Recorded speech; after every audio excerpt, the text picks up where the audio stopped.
Hi, my name is Dr Chatterjee, medical doctor, author of The 4-Pillar Plan and BBC television presenter.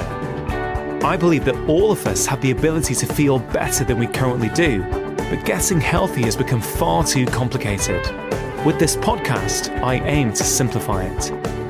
I'm going to be having conversations with some of the most interesting and exciting people both within as well as outside the health space to hopefully inspire you as well as empower you with simple tips that you can put into practice immediately to transform the way that you feel.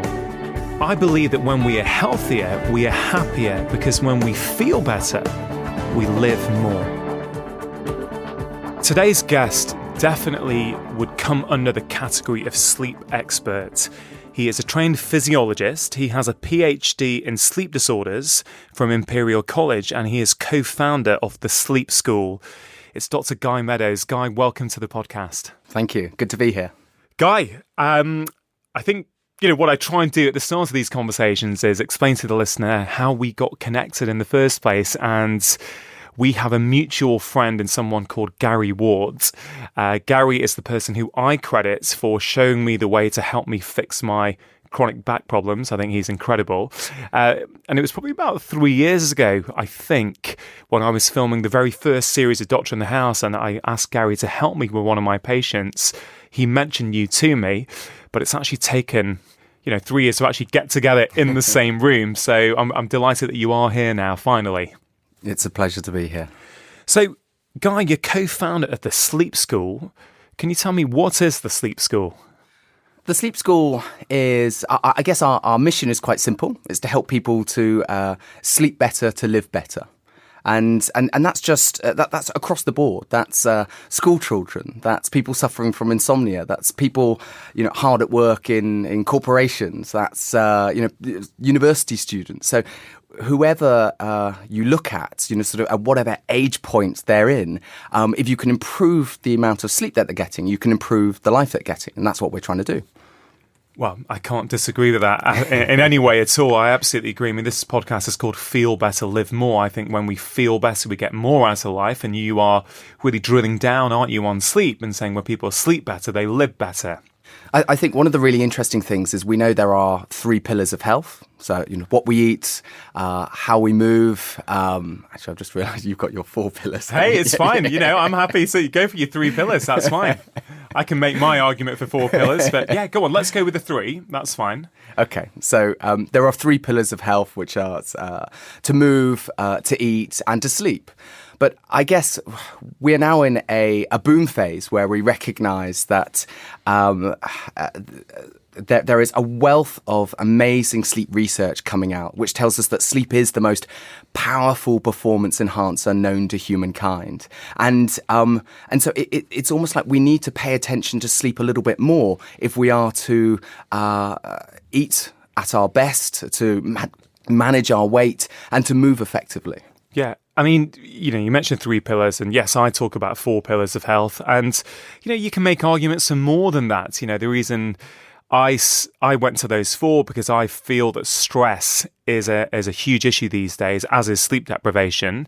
And I wanted to really come up with a simplistic framework for my book to help explain to people how they can look at their own lives. But yeah, you know what? Food, movement, sleep, a lack of sleep is a stress really on the body, isn't it?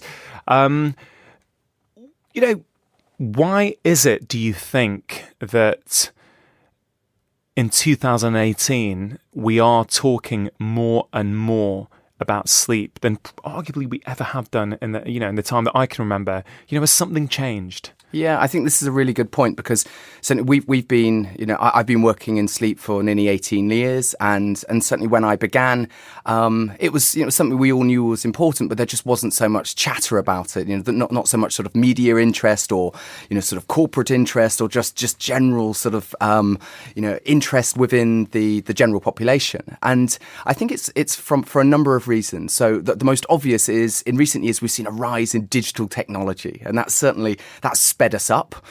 We are now connected more than we've ever been, and that's impacting the quality of our sleep, or it's even sort of shortening the amount of time that we've got available to sleep because we sort of stay up for longer being connected.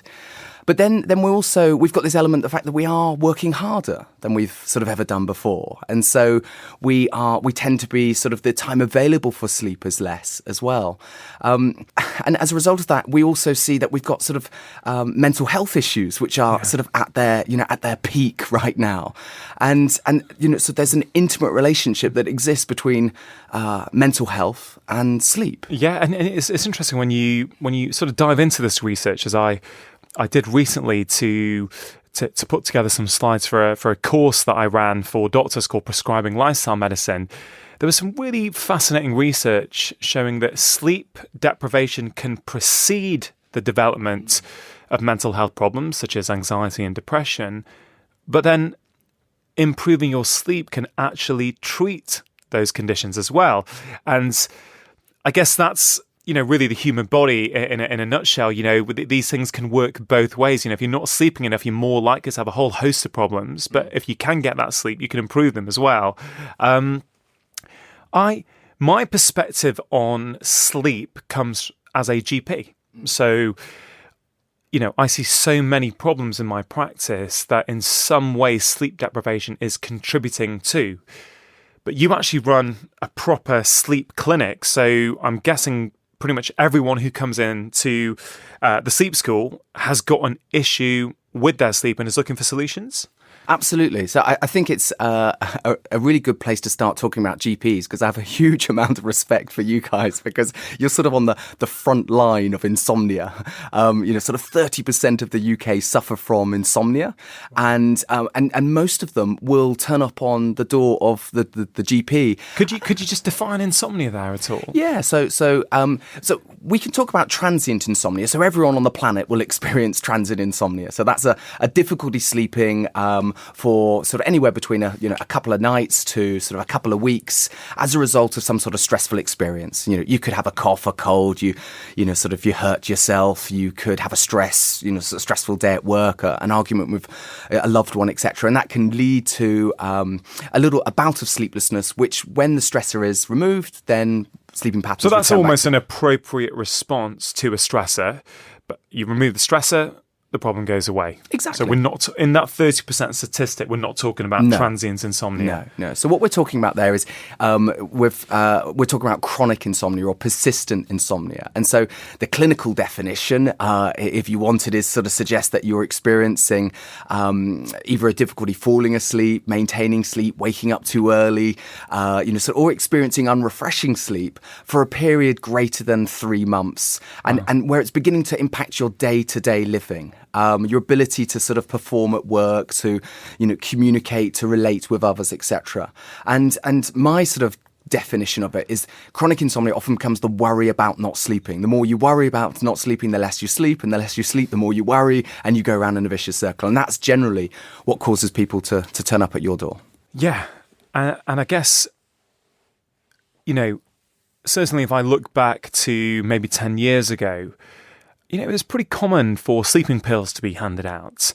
I guess it still is today. There really, I don't think, was that much awareness, certainly from my recollection, about how damaging sleeping pills can be to some people in terms of, there's lots of associations now with other chronic diseases, by taking sleeping pills. And I know we're trying to tease out that research at the moment in terms of what that actually means. But you are seeing people with insomnia. And I think your clinic has got a rather unique approach, hasn't it, to dealing with chronic insomnia. Can you tell me a little bit about that? Sure, and it's directly related to the drug therapy that you were mentioning there. One of the things that I recognised a long time ago was that actually the options available to insomniacs was very limited. If you went to your GP, sort of 90% of people generally were going to be prescribed, after a while, some sort of sleep medication, whether it be a hypnotic or something like that. And the problem was that was sort of a short-term sort of solution, but a lot of the people, sort of then became caught on them, trapped on them, and then found they were reliant on them and couldn't come off, and so it didn't actually solve the problem. And so what I began to investigate was the more non-drug behavioural treatments. And so at the time, the major treatment out there was cognitive behaviour therapy, or CBTI, and I began using that, and I guess one of the things I noticed is that it wasn't as effective as I wanted it to be, or as my clients wanted it to be. And that's why I began to investigate things like mindfulness, which back then, sort of mindfulness was one of those things where the only place you could find it in London was at your local Buddhist centre. Yeah. Despite the fact that you didn't have to be a Buddhist to do it, it was the only place where you could It's quite niche, wasn't it? It was incredibly niche. But I started to use it in my own life and thought, wow, this is really powerful. This could really help people. This is a completely different way of approaching the typical psychophysiological sort of vicious cycle that people get stuck in with insomnia. And so I began to apply these kind of more mindful type approaches. And that then led me on to discovering something called acceptance and commitment therapy, which is a newer form of behavioral therapy, of CBT. And I began to sort of pioneer its use for chronic insomnia. Wow. I'm interested in a few things from what you just said, Guy. One of them is that you're a hardcore scientist. And what was that like when you came across mindfulness and thought about using it? Was part of you skeptical at all, or had you read some compelling research? High levels of skepticism, absolutely. I mean, if you imagine back then, the basis, that the way in which we sort of thought about thoughts or sort of discomfort in general was we wanted to get rid of it. Yeah. So we did everything that we could. So if you had negative thoughts, you challenged them, you created sort of alternative and balanced ones to sort of push them aside. Or if you had anxiety, you sort of, you did a bit of deep breathing to try and get rid of it. And suddenly mindfulness changed the sort of the way in which we were talking about this, because it said, well, actually, why don't we sit with it? Why don't we allow it to be there? And acceptance and commitment therapy is what I call, it's like mindfulness on steroids. because what it does is it's really connects people. The acceptance part is recognizing that actually sometimes in life, trying to control the discomfort that you've got often just makes it worse. Yeah. So, for an insomniac, trying to get rid of the thoughts in the middle of the night just causes them to come in stronger, and they bring their friends in with them as well. Trying to get rid of the anxious feelings, it becomes an impossible task. People are going, well, I can't sleep unless my mind is calm and I feel anxious, which just never happens. No, and it's a self-fulfilling prophecy for many people who can't sleep, isn't it? Because then they wake up, and it's very common for people to wake up at 3:30 or 4 o'clock in the morning, and whatever the reason for them to wake up is, I think, because sometimes I feel there is a biological reason. There is something, maybe a blood sugar is crashing at that point, and that's a stress to the body, and therefore they wake up. I think, waking up at that time does induce a certain level of anxiety.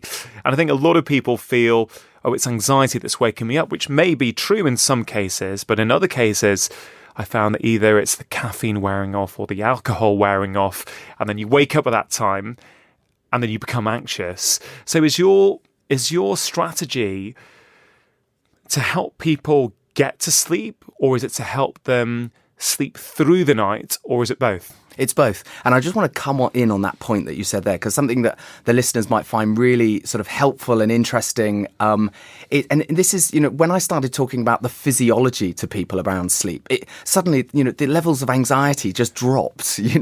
And so a simple fact is to recognize that, as you know, we sleep in cycles. Yeah. So these cycles are an hour and a half to 2 hours long, which means that sort of every hour and a half, we've kind of evolved to come up and check for danger. If you imagine, 40,000 years ago, you were lying on the sort of plains of Africa, you went down for an 8-hour kip. Chances are you weren't going to wake up alive. It was a dangerous sort of world. And so we believe that we sort of evolved to sleep in these small chunks in order to be able to check for danger, which means that every sort of hour and a half to 2 hours, you've got these momentary gaps where, sort of at best, we might sort of change position, we might have a bit of a moan and a groan and then slip beautifully back into the next cycle. But for many of us, we might just become briefly aware, briefly alert for that moment, and our thinking might kick in. And if you've got a busy day the next day, if you've got a test, an exam, well, then our thinking mind just loves to go, oh, let's worry about that. Yeah. And suddenly it means that that space is filled with sort of racing mind, and suddenly we get pushed away from sleep. That just hearing that, Guy, I think it's fascinating for me. I imagine for people listening who struggle with sleep, that's pretty reassuring to hear that, isn't it?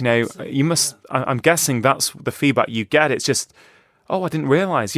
So I guess the follow-up question then is it a myth that we should be able to go into bed at whatever time we choose, let's say 10:30 in the evening, and sleep 8 hours through without actually, and the next thing you know, it's 6:30 in the morning and you're up. Is that a myth? I know some people can do that, but is that something we should be striving for? Absolutely not. Wow. And the reason why, because in my book, but basically saying that we should be, you put your head on the pillow and then you should be completely unconscious for, until sort of whatever time you need to get up. It just sets the bar so high. Yeah. And it does the physiology a disservice. The fact that, we have lots of, sleep is an incredibly active phase. We are constantly sort of going through these cycles. Just the natural biological process of needing to go to the toilet in the night, that needs to happen. Is sort of, and it's perfectly normal. So you will get those people who are incredibly annoying, whereby yes, they will sleep right through. But for the vast majority of us, and certainly as we begin to get a little bit older, it becomes harder and harder to tie those cycles together. And so that means you do have these sort of moments of wakefulness. But the crucial thing is what you do in that time, because nowadays people get busy. The first thing they do is they check their phone. Yeah. And so instantly we've got light stimulation, signaling to the brain that, hey, inhibit melatonin, the sleep-promoting hormone, activate cortisol, the day's begun. Let alone the cognitive stimulation of suddenly going, actually, I think I'll check Facebook and write some witty Facebook reply, etc. So suddenly our own behavioural actions are pushing us further and further away. I mean, if last night I broke one of my own rules, which is a rule that I rarely break these days, but I did last night because I do have a battery-powered alarm clock, right? But it had run out of gas. And I had to get an early train. I had to get a 4:30 alarm this morning, so I had to come down on an early train to London. And so I used my phone as my alarm. Which again, I know it's a bad idea. Well, when I say it's a bad idea, I think it's much better to keep your phone outside your bedroom as a rule. And I woke up. I can't remember what time it was, but I when it's there, you do look at it. You just like, oh, what time is it? And am I near alarm time? That should I just stay up and get ready? Or I think it was about 2 a.m. or something. But you do feel a bit stimulated when you have looked at that phone. And I'm feeling it today. And I think that really. I know about this and I rarely do it, but each time I don't do it and I feel an effect, I think I'm educating myself more and more that actually it's very important. Do you see smartphones in the bedroom as a problem? Absolutely. So we have a number of different sides to what we do. So where we will go in and work with, we have a clinic and we run workshops for chronic insomniacs, and for those guys, most of them are sort of have the best sleep hygiene ever. Right, so they're following all the rules. Yeah, if anything, it's too much. They're a little obsessive, and I can talk about that sort of a little bit later. But the vast majority of us, so we also have a professional program where we go into organisations, and for the general population, most of us have our phones in our bedrooms, and it's disturbing the quality of our sleep. Whether that's just whether that's through checking the time, whether it's through actively sort of getting involved in it, but when you can't sleep, or it's just the sort of knowledge that your entire life is sort of sat there at your fingertips. Yeah, it's crazy, isn't it? God, I have so many questions I want to ask you, but I guess the first one to start with there is what, you see these chronic insomniacs. Do any of them have what I would call a primary sleep disorder, such as obstructive sleep apnea, that need treating?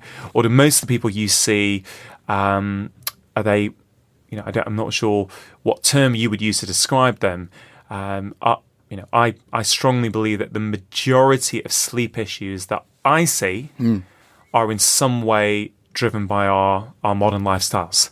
And many of us tend to be doing something in our everyday lives that we don't realise is impacting our ability to sleep at night.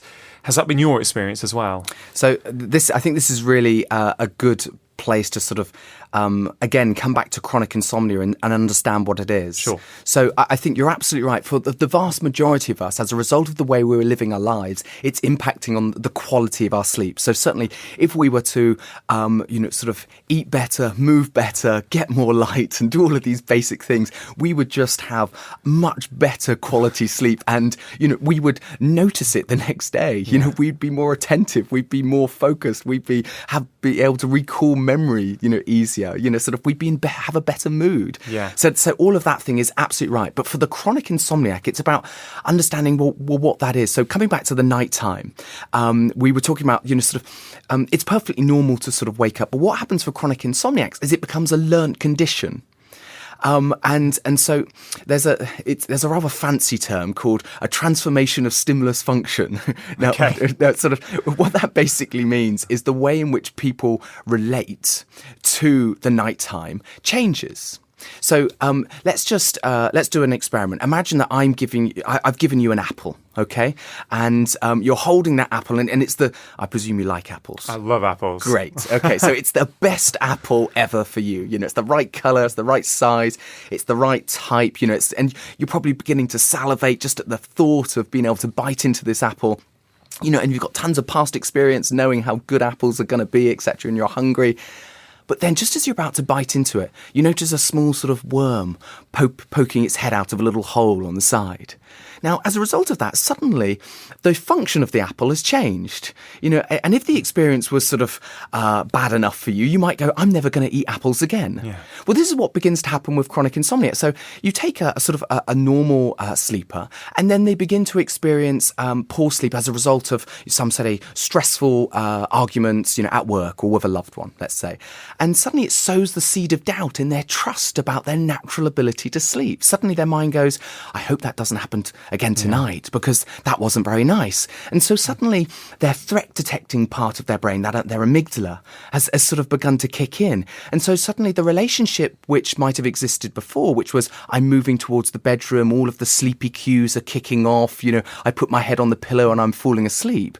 For our clients, what it is they could be sat downstairs feeling sleepy, but as soon as they move towards the bedroom, their heart begins to pound, their mind begins to race. And this is what we call conditioned nighttime arousal, or bedtime arousal, or nighttime arousal.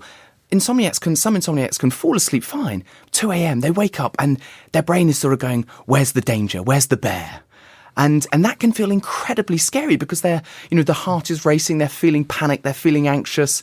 And so that's got very little about the way in which they're living their lifestyle, but more about this learned psychological habit that's formed around their relationship with nighttime waking. And is that where your sort of unique form of therapy kicks in? It's to really help with that side of things. Exactly. So what ACT, or acceptance and commitment therapy, does is, rather paradoxically, it teaches people to lean towards the discomfort. So what we mean by that is we teach people to get to know the thoughts rather than trying to get rid of them, because it's not the thoughts and the feelings which are the problem. It's our reaction to them. It's our desperation to try and get rid of them. Often we're caught in such a tug of war with them that's actually what keeps our wakefulness fueled. Reminds me a little bit about meditation and mindfulness, in the sense that, and this was certainly me when I started meditating. I've got a slight A-type personality, and it was, I didn't clear my mind today. This is incredibly frustrating. Why did that thought come in? I need to get better at it. But as you do it more and you educate yourself more about it, you understand that actually it's that awareness and accepting that, yes, that thought has come in, but last week I wasn't aware that thought came in, so at least now I'm aware of it. It is leaning into it and accepting it rather than trying to shut it down, because that, when we're consciously trying to control this stuff too much, paradoxically, it just almost creates a new problem, doesn't it? Exactly. I always use the metaphor, it's like you wouldn't try to put a fire out with petrol. But when you're trying to get rid of your own thoughts and own emotions, it could be likened to trying to put a fire out with petrol, because it's your amygdala which is generating all the fears. The fears, if I don't sleep, I won't be able to cope tomorrow. If I don't sleep, I'll look and feel awful. Now, if you try to sort of block those, suppress them, all you're signaling to your amygdala is that, wow, we are in danger. We need to sort of, ramp up even more. And so it generates more anxiety, more fear, etc. So do people self-refer themselves to you? So they recognise they've got a sleep problem, and then they think, okay, I'm going to go to the sleep school and go on one of these courses. Is that generally how it works? Yeah, generally, we sort of have a lot of material on our website, and people can sort of they recognise that they're sort of in the place to cut. They're in need of us, because I have this sort of saying that if you ask a normal sleeper what they do to sleep, what will they say? I don't know. Exactly. They'll go, they shrug their shoulders. I don't know, Yeah. But if you ask an insomniac, they'll give you a list as long as their arm. And this is where I mention about the sort of the slightly obsessive nature that when we can't solve, humans are great problem solvers. And so which we use every day brilliantly to go about our everyday life. You used it to get on a train to come here this morning, etc. But we try to apply the same methodology to chronic insomnia. And so we start doing lots of things. So I often say that my clients, their bedside table is like a sort of a cemetery to all of the past techniques. Right. They'll have sort of an array of CDs, lavender pills, etc. Eye masks, earplugs, sort of everything. And and their bedrooms, they got this, they're a homage to sort of perfection. They're gaffer taping the sort of the red LED lights and stuff. It's they are the sort of the best bedrooms in the world. But the problem is that creates sleep inflexibility, because suddenly they're going, well, I can't sleep unless, I do X, Y, and Z, unless I take this. So suddenly, and a real sort of eye-opener for many of my clients is when let's say they go away. They go to stay with family, or they go on holiday, and they forget their sort of paraphernalia, their sleep aids. And that just spins them into a state of anxiety, and they realise, wow, I'm now reliant on these. All of these things have stolen a bit of their trust in their own natural ability to sleep. And they and they're now reliant on them to use. So what we do is we teach people to come off all of that and to sleep naturally.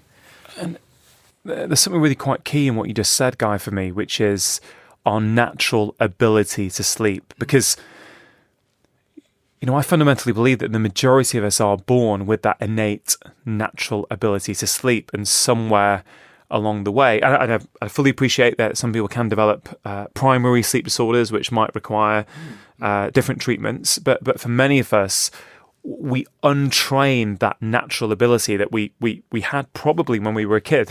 Yeah, you're absolutely right. I often say that everyone who comes into our clinic has become very good at sleeping badly. Yeah.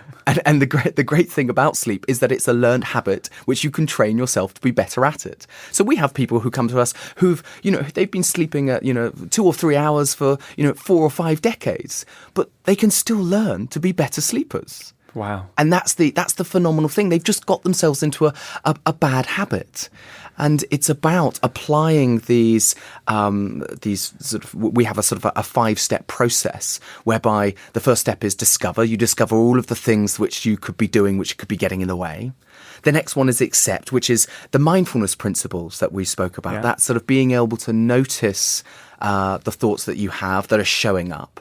And then the next one, which I really love, is which a lot of our clients call the bonkers phase, is the welcome phase. This is where you truly learn to welcome your discomfort and your insomnia. And a lot of my hardened clients is going, you want me to welcome insomnia? This thing's ruining my life. Are you crazy? But the reality is because most of them are fighting it. And you can ask them. I can sort of flippantly ask them. So how's that going for you? For the last decade. And look, well, actually, not very good. No. Well, if it's not working, how about we try something different? How about we learn to welcome in a more playful way? Wow. I mean, this is so incredibly needed, isn't it? More ways to help the general public to sleep better. Because, as you said right at the top, and I think many people are now starting to become aware of, although probably not enough, I would say, the general population, I don't think is necessarily aware of how detrimental sleep deprivation is. And I'm conscious also that by saying that, some people will panic. So I need to be very careful because, for people who can't sleep, hearing that sleep deprivation is associated with Alzheimer's and type 2 diabetes can almost make the problem worse. And so it can be a bit tricky to get that message out there without scaring people. Shall I tell you how we get around this? Because please do, yeah, absolutely. Because if you can imagine, we will run a workshop and we'll have 20, 30, sort of chronic insomniacs in there, and all of them guaranteed will sort of have or have had the thought, sort of, what's this doing to my health? And unfortunately, whilst I get excited by the fact that we're in this sort of boom phase of scientific sleep research, it's a nightmare for the clients, because every sort of Sunday supplement they open, it says, suddenly, if you're not sleeping, it's going to lead to diabetes or Alzheimer's or heart disease, etc. So, but the crucial thing to recognise is that we know that sleep's important. Okay, so sleep is fundamentally important, but it's how those individuals are responding to those thoughts. And that's what we teach them, to transform the way they relate to the thoughts. So they recognise that just because they're having thoughts doesn't mean that they need to follow them. That doesn't mean they need to believe them. A good example of this is, if you ask if a normal sleeper wakes up at 3 and they have to be up at 6, what do you think they say? If they wake up at 3 and they need to be up at 6? Yeah. When you say a normal sleeper, you mean someone who doesn't have any issues? Yeah.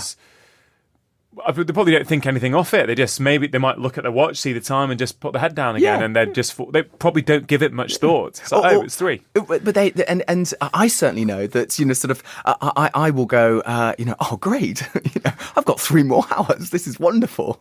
Okay. 3 more hours of not running around. Sort of. Is it almost like although you might do that naturally, is it almost like a reframing of that? Well, I guess that's just a sort of, in my experience, if you ask a normal sleeper, that's just this sort of very normal response. Right. But if you ask an insomniac, sort of at that moment, what goes through their mind, it's typically, oh no. Terror. I've only got 3 hours. I'm never going to fall back to sleep. Yeah. Tomorrow's going to be a disaster. This is going to be awful. But it's recognizing that, our brain is designed to worry. Sort of, we have around 50 or 60,000 thoughts a day, of which we believe 70% are problem-solving or worrisome. I'm a huge fan of worry, because without worrying, we wouldn't be here today. Our ancestors worried so that they could keep us alive. But just because our brain worries doesn't mean you have to buy into all of it. And it's understanding the difference between having thoughts and buying into them. I really like this, because for me, it's quite a fresh way to approach it. It's recognizing that a lot of these thoughts are what we do as humans, and they're the things that have maybe kept us alive and evolved us over hundreds of thousands, if not millions of years. But somewhere along the line, and you can apply this to all kinds of things, such as food and movement and all these the anxiety and stress rates that are going through the roof. On some level, it's about that sort of mismatch between the environment in which we have evolved to the modern environment, where actually most of us, well, for many of us, we are quite safe, and actually a lot of the worry is unnecessary now. And it's causing problems in this modern environment, sort of that's kind of where I go with it in my head. No, absolutely. And I mean, I sort of practice what I preach. I, sort of heavily invested, sort of in acceptance and commitment therapy. I meditate every day, etc. And it's been one of the sort of the fundamental transformations in my life, because, so I know that you've got a couple of sort of young kids. I've got young kids as well. And, what was fascinating about having kids was suddenly it just gave my brain a whole new arena to worry. Oh, yeah, tell me about it. and constant. It's just constant. But so being able to have that sort of observational standing point, I was able to go, wow, look at you guys. Where did you all come from? You're like a whole new plethora of sort of, worry making. But, I guess I sort of took that, or I do my best to try and go, well, I've got a choice here. I can spend my time sort of worrying, sort of how I'm going to be a dad, or I can spend my time just being a dad. There's the lovely phrase, jump and build your wings on the way down. I'm trying to sort of approach it in that way, rather than sort of going, over-analysing, worrying about everything, every sort of way in which it's never ending, is it? It's never ending. You never get to the end of that list, because it just keeps going. And the beautiful thing is that, the mind just soaks up the world that we live in as a sort of one it's just a constant, endless possibility for worry. So it's and it's exhausting, and that's what can keep you awake in the middle of the night. So being able to take a step back from it can help you just to sort of to one, stop overstimulating your amygdala, to help you move into a state of quiet wakefulness and send that signal to your brain that, hey, do you know what? We're safe. It's all right. We can sleep. You mentioned that the practice has been transformational for you, and it makes me think, where did this interest in sleep come from? Have you had issues yourself in the past? So that's a great question. So one of the challenges or the ironies behind doing sleep research is you're obviously spending your entire time up watching other people sleep, or at least attempting sleep, etc. So, for all of the shift workers out there, I completely understand, because basically I spent, a good few years of my life doing shift work and working in the night and then attempting to sleep in the day. And of course, I fell into all of the typical traps, sort of trying to burn the candle at both ends, trying to sort of, go and do, sort of daytime stuff when actually I should be committing to sleep. But plus also, I just really struggled to sleep in the day. Yeah. So as a result of that, my circadian rhythm got shot to pieces and I began to experience bouts of insomnia. But what was really interesting is I noticed that, as I became more involved with insomniacs, is I was following a similar pattern whereby I was struggling to try and make myself sleep. But sleep's this natural biological process that you don't need anything to do. So suddenly we're doing lots of things to try and achieve something that requires nothing to do. No. And, one of the biggest light bulb moments for me was my clients would come in and they would be, I was awake all night, struggling with to get to sleep. And I was like, okay, yeah, what happened? And then they go, yeah, and then I fell asleep at 6 a.m. And I was like, well, what happened at 6 a.m.? And they said, well, I went, sod it, I don't care anymore. I give up. And then my alarm went off. And, obviously there's something in that, isn't there? For them, it was incredibly frustrating. But this was at around the time that I was beginning this journey of mindfulness. And I went, wow, this sod it element is what I think we call letting go. Yeah. I think that's what sort of in the Eastern world at the time is this concept of acceptance. And so I then began my journey of acceptance because I was like, if I can figure out what people do in that moment and sort of be able to put that into a program, then we can transform the way we approach insomnia. So, Guy, the sleep school offers services for the lay public and people who are struggling with their sleep, and you've got courses and programs available for them. But you also go and speak to businesses as well, and I'm interested in that. Do you think business is starting to recognise the problems and therefore the cost to them of having sleep-deprived employees? Absolutely. So, and this is an emerging area. So it was back in 2008 that we actually did our first sleep education seminar for businesses, and that was quite sort of unique back then. It was actually an advertising agency which they'd done an internal well-being survey, and they said sleep's coming up as a real problem. They're very stressed. Could you come in and help? And so we went in and helped. And then over the years, what was a trickle suddenly became a torrent, and suddenly because organisations are becoming more stressed.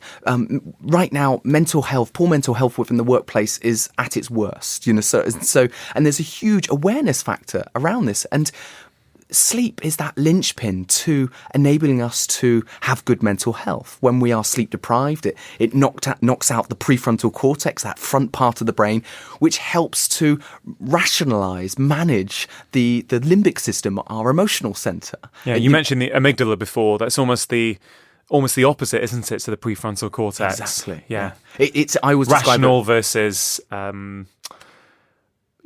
emotional, I guess, in some ways. I like to describe it as our sort of 24-hour sort of threat-detecting Tasmanian devil kind of part of our brain. It's the bit that's sort of always on the lookout for danger. Yeah. And so within the workplace, they're recognizing that there's suddenly this vicious cycle because people are getting more stressed, they're experiencing more anxiety, more depression, etc., and that's leading to more poor sleep. And actually, the more poor sleep they experience, they go around in a circle. Because, like you said, it's the beautiful thing that we're understanding now is that sleep it's not just a symptom of poor mental health. It's a trigger.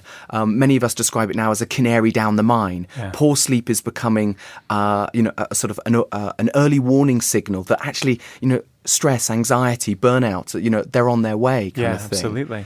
And so there's also the other side that employers are recognizing that actually, sort of sleep has an impact on an individual's ability to perform. Yeah. And that's not just to sort of be mentally and emotionally sort of stable, but that's actually fundamental to their ability to lead, to communicate. But it's also their ability to be focused and attentive. Every sort of high order executive skill begins with attention. Yeah. And we know that when you are sleep deprived, so for example, if you've been awake for more than 17 hours, it has the equivalent impact on our ability to focus as having a blood alcohol level of 5%, which is the legal limit. It's incredible that, isn't it? Yeah. I think that's a statistic we need to sort of hammer home to the public more, because I think you really get it then. Yeah. Really get it. And it's not like we would, it's the funny thing that's for me is that if you were to wake up and have a few pints and then go to work, that would be considered to be sort of outrageous. Yeah. And yet it's perfectly normal to be sleep deprived and turn up to work when actually the impact on our cognitive performance is very similar. Yeah. So companies are getting in touch with you now to come in and actually talk to them about how they can improve the sleep health, let's say, of their employees. From, I think you said 2008 was the first time you went into a company, is that right? Yeah, So 10 years ago. Are there common things that you find employers are doing, or the environment at work is set up in such a way that it's impacting those individuals and those employees and their ability to sleep in the evening? Are there common things that you see across the board? Absolutely. So I think that one of the easiest ways to explain is to talk about how we've set up our professional programs. So whilst, we're the sleep school, so, sort of we focus on the sleep, but what we're crucially aware of is that there are 3 sort of obvious time points during the day in which you can excel, but which are all interconnected. And so, for example, how an individual performs during the day, i.e. how they manage their stress, impacts how well they sleep at night. So what we'll seek to do is give the employees tools to manage daytime stress. Wow. Because of the knock-on effects. And then the next area, and this is the sort of the new kid on the block, but super exciting, lots of great research being done, etc. And this is our ability to detach at the end of the day, as a result of just work demands, self-induced pressure, or just sort of technology these days. Many of us just aren't actually disconnecting. Yeah. We're not detaching. And we now know that's fundamental, not only to sleep, but actually to recharging the sort of the human brain. It's kind of like getting home at the end of the day and really engaging with your family, with your friends, with your kids, doing something of real value. It's kind of like taking your work brain and plugging it in.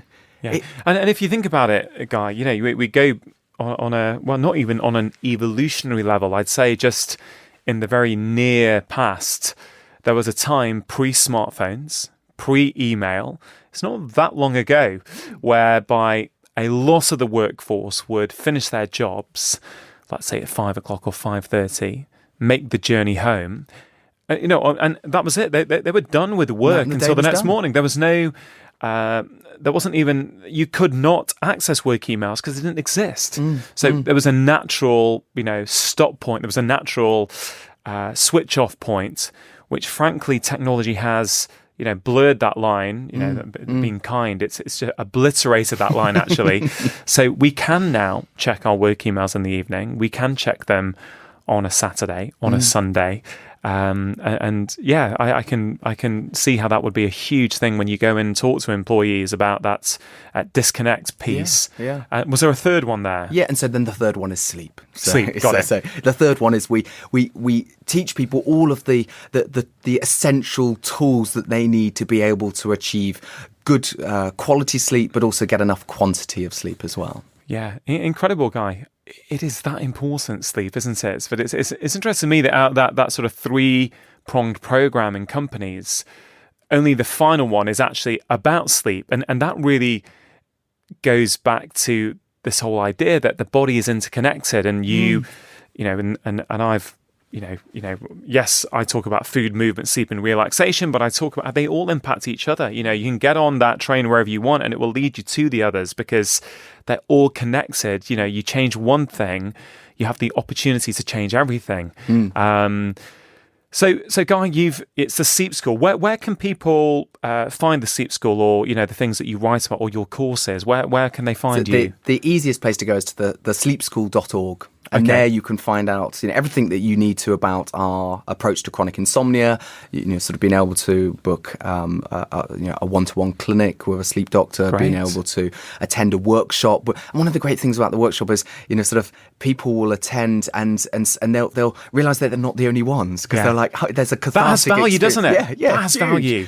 But we've also recently, last year, we launched our entire program digitally as well. So we now have an online platform, so people can get the whole sort of 5-step process, but in short form video content, so they can watch it in their own home. Fantastic! So what I'll do, guys, we're in the show notes at the bottom of the podcast on my website.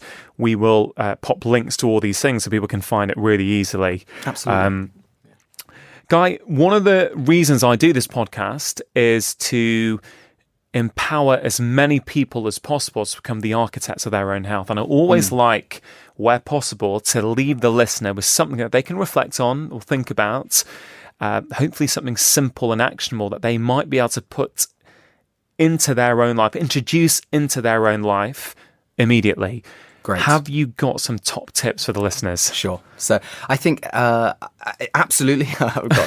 Yes. How long have we got? Should we stick to 4? 4. Okay. So what I'll try to do there is mix them up for the general population and for the sort of the insomniacs as well. Great. So I think the first one is that's possibly the most basic, but it's really needed, and that's make sleep a priority in your life. Couldn't agree more. It is the most powerful performance enhancer. It impacts every biological process. If you are truly sort of passionate about improving your health, then just make sure you get a little bit more sleep.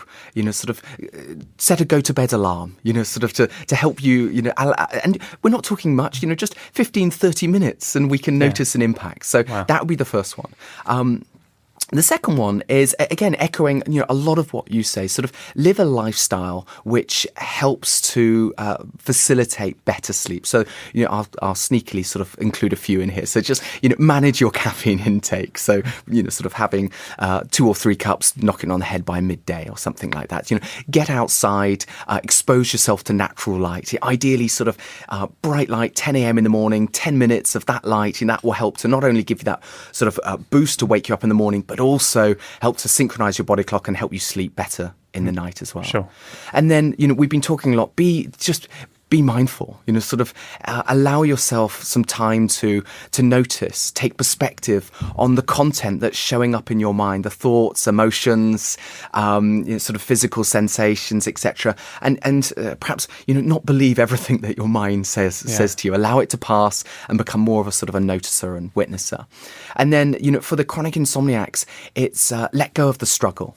It's that endless struggle to try and get rid of their sleep, which causes them to experience more sleeplessness. Wow. And I mentioned about the acceptance part of acceptance and commitment therapy is about, leaning into the discomfort. But then the valued part is so important. Many of my clients will go, I can't live my life until I get rid of my insomnia. Well, the result is they just never get round to living their lives. Yeah. So actually, I know it's hard, but start living your life with your insomnia. Okay, that doesn't mean you need to run a marathon. You may have plans to, but just going for a walk around the block it means that you're moving towards that thing of value, that sort of health value, but whilst experiencing insomnia. And the more you begin to do that, what happens is that you start to resent insomnia less, and the less you resent it, the less struggle there is. The more you sleep, the more you live, and you start entering a new sort of cycle rather than the vicious cycle.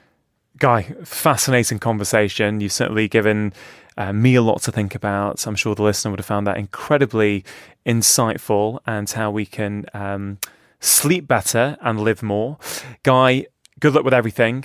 I'm sure many people might be in contact now to actually check out your programs and see what you've got to offer, because it sounds like there's some really valuable tools there for people to improve their sleep, which is going to improve their well-being. Guy, thank you very much for your time today, and maybe we can do this again in the future. Brilliant. Thank you very much. That's the end of this week's Feel Better, Live More podcast. Thank you so much for listening, and I really hope you found the conversation useful, but also enjoyable. If you're not already, I'd highly recommend that you subscribe to this podcast so that you can be notified when the latest episode of my podcast comes out. I'd also be incredibly grateful if you consider going onto iTunes and giving this a 5-star rating so that I can get this information out and reach more people. It really does make a difference. And if you have any suggestions for people you'd like to see me have conversations with on this podcast, I'd encourage you to get in touch with me on social media using the hashtag FeelBetterLiveMore. You can find me on Facebook and Instagram using the handle @Dr Chatterjee, and on Twitter using the handle @Dr Chatterjee UK.